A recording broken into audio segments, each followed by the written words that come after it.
Hey guys, this is Coconut. So today I want to talk about the fact that Saturn was in retrograde, and Saturn is connected to Capricorn, which we know relates to ambition, success, and career, and it governs the 10th house of careers, okay? So a lot of people are feeling like they are at a standstill with work, with new jobs, with positions, promotions, and the money is acting funny.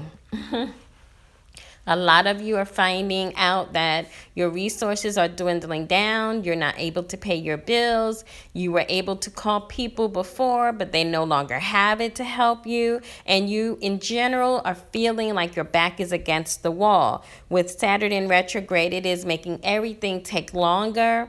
It also governs public perception of you. So your resumes are being overlooked. You're being overlooked for positions, or your background checks are taking longer.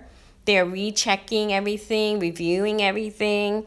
And in general, it also governs the self-employment people. So those who are self-governed, you also are taking a hit. Your resources are drying up. The clients are not coming in like they used to.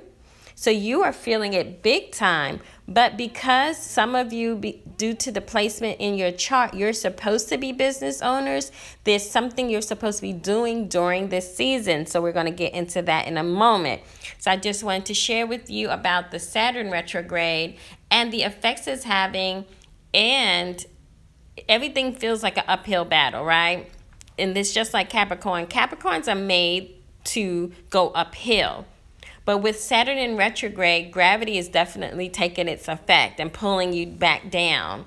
So it seems like it's an even harder journey to get to the top right now. If you have any extra money, this is not the time to spend frivolously. This is not the time to overextend yourself to others, okay? I know we all like to help. We're humanitarian. We like to give our money away. We feel good when we can help people, but this is the time to save for your rainy day, okay? Now, let's talk about why we're here. We're here to talk about our wilderness experience due to this retrograde. Many of us want to hurry up and get from point A to point B because we're taught that's the quickest way to get from point A to point B. The quickest way is a straight line. But we're not going in the straight line. We're going with all these twists and turns, and we keep getting circles and circles and circles. And that is because in the wilderness experience, there are things you have to let go of and things you have to learn and skills you have to pick up. Let's look at this wilderness. There's no food here. There's no shelter here. There are no roads here. So now you got to get creative. Okay, now you have to think outside the box. Where is all of this going to come from? So now you have to be more reliant probably on others, right? So you have to open how you are able to receive. You have to make sure that you're setting a great example. So anytime you're interviewing in person, on phone, make sure you have your best foot forward. All right, watch what you're posting on social media because you really just never know. And like I just told you, with Saturn in retrograde, it's taking a look at how people perceive you. You don't know which employers may be looking at your social media postings. So make your page private. Disconnect your page. So we're in the wilderness, we're struggling, but we have to keep moving forward. So just like the children of Israel's story, they wanted to go back to slavery, but that was not an option given to them. What they had to do was keep moving forward. That builds strength. So you're not just sitting, wasting yourself. And I'm going to tell you, it gets really hard when you know you have a vision and you're excited, but things don't seem to line up. It gets hard to be happy. It gets hard to want to be normal. All you want to do is lay down. You just want to lay down and have someone, wave a magic wand over you and make it better. But it doesn't work that way. So you have to learn how to move forward in spite of how you feel.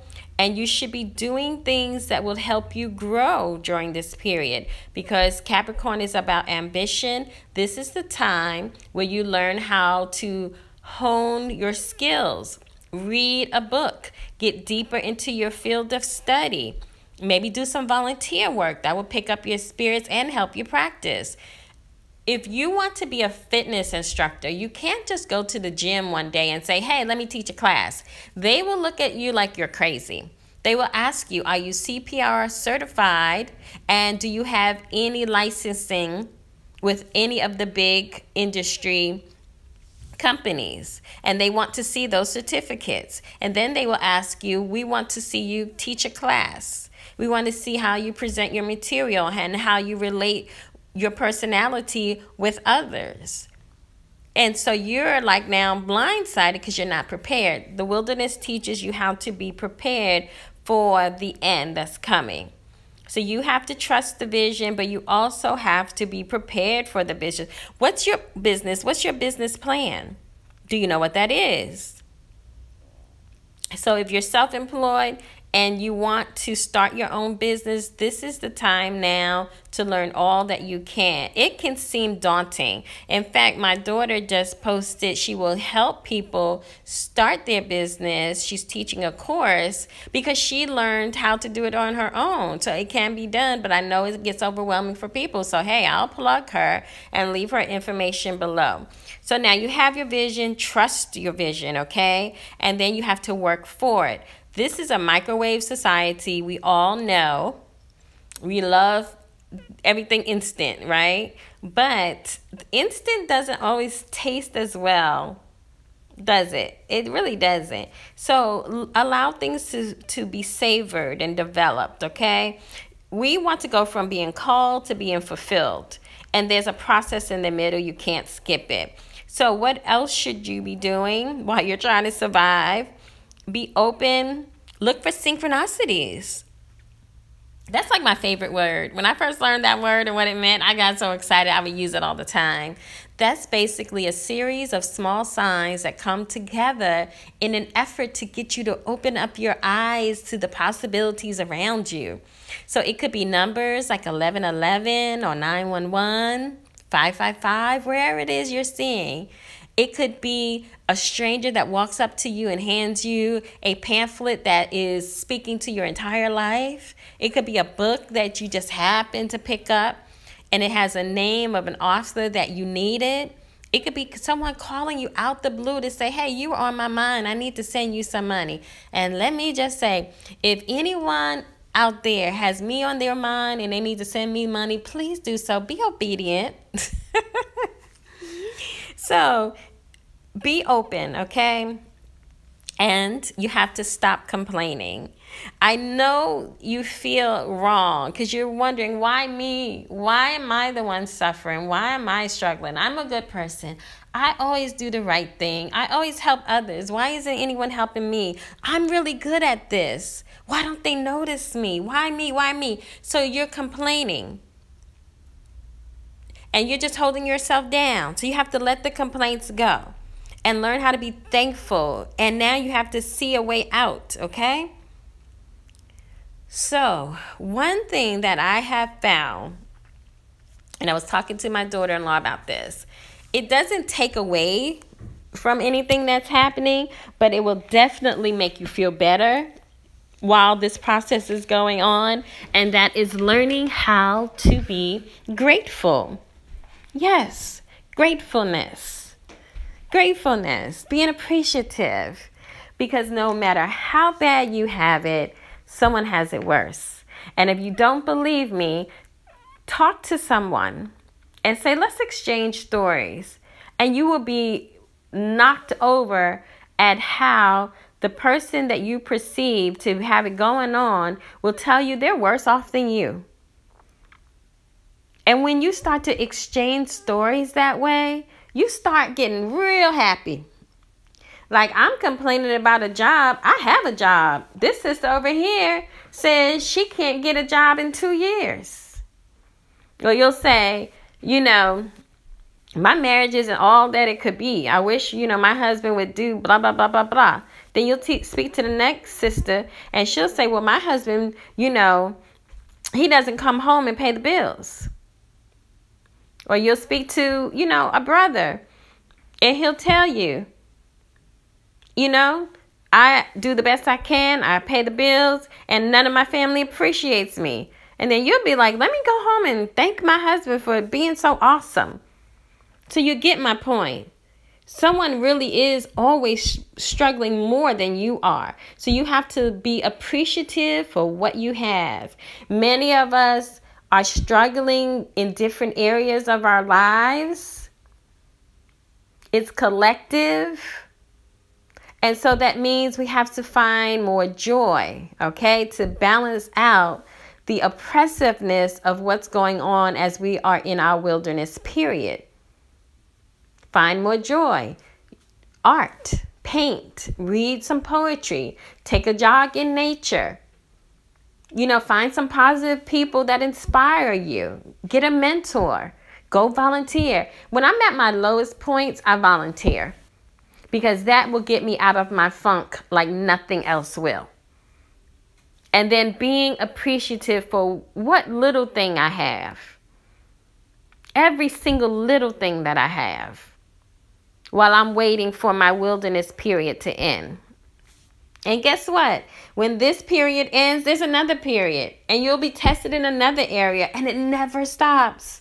Because we're always supposed to be continuously learning how to cultivate ourselves. Okay, so we have to learn how to find joy. And I'm telling you, it's not going to be easy, but it's going to make a difference. So put on your motivational speakers. I love Reverend Ike. He gets me going. But put on, Reverend Ike, Lisa Nichols. I love her. Oprah. And Gary V, I forgot his last name. It's hard for me to pronounce. But Gary, he curses you out with it, but he pumps me up. Put on your music. And yes, you're going to start listing the things you're grateful for. So I was talking to my daughter-in-law, and she said she has a book. She writes down every single thing that's occurring to her that's out of the norm that she knows is a blessing. She realizes that strangers are blessing her, and she's being thankful because she knows it means eventually she's coming out of what she's going through. So I thought it would be a good time to talk about the grateful jar. So the grateful jar is, just your moment to be thankful. So you're going to make a list every time you notice something that happens that is kind of odd, but you're so happy that it occurred because it made you feel better for the moment or the day or the week. So you jot it down. So I wrote some down on my list. I got treated to lunch. I went shopping for shoes for my new job. So the shoes that I picked would be shoes that I'm going to wear to my new position that I don't have yet. But I'm speaking it. So I got the shoes because I know it's coming, okay? And so you just make, anytime someone does anything, you notice a sign, if you walk outside and $20 blows your way, write it down. And you're going to take that, tear it up into pieces so that each piece is visible on the paper, and stick it in your grateful jar. And then you can do this for 30 days. You can do it until you get your fulfillment of your vision, or you can do it for a whole year. I love to do it for the year, and then I open it on New Year's Eve as a tradition. I hope you take the gratefulness journey with me. Thank you so much for listening. And as always, Om Shreem Brezi.